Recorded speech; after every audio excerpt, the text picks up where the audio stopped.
এইবার গরমেই তো মরেই যাবো। আবে সর সামনে থেকে। ইয়াহু, গরম থেকে ছুটি পেয়ে যাব। ইয়াহু, আবে দাঁড়া। তোমরা সবাই এত তাড়াহুড়ো করে কোথায় যাচ্ছ? আমরা এক বিজ্ঞানীর কাছে যাচ্ছি যে আমাদের সকল গরম দূর করে দিবে। ওটা কিভাবে? ওসব আমি জানি না, আমিও তোর সাথে আসতেছি। বিজ্ঞানী, আমাদের গরম দূর করে দাও। ঠিক আছে, আমি তোমাদেরকে অনেক ঠান্ডা সিজনে পাঠিয়ে দিই। হ্যাঁ, পাঠিয়ে দাও। তার আগে দেখবো তুমি কি আল্লাহর ঘরটিকে বেশি ভালোবাসো নাকি এই মন্দির ঘরটিকে বেশি ভালোবাসো।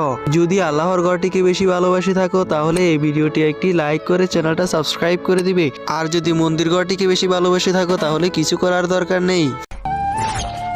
আবে আমরা তো সত্যি ঠান্ডা সিজনে চলে এসেছি। হ্যাঁ রে, অনেক মজা পাচ্ছি। ইয়াহু, ঠান্ডার মধ্যে অনেক মজা লাগে। ইয়াহু, আবে এরা কারা? এরা তো জমে বরফ হয়ে গিয়েছে। আবে এটা তো আমরা। আবে আমরা বরফ কিভাবে হয়ে গিয়েছি, কিন্তু এরা জমে গেছে কিভাবে? জমে গেছে কিভাবে মানে? এত বেশি ঠান্ডার মধ্যে বিনা সোয়েটারে ঘুরলে তো বরফ হবেই। শালা মূর্খরা।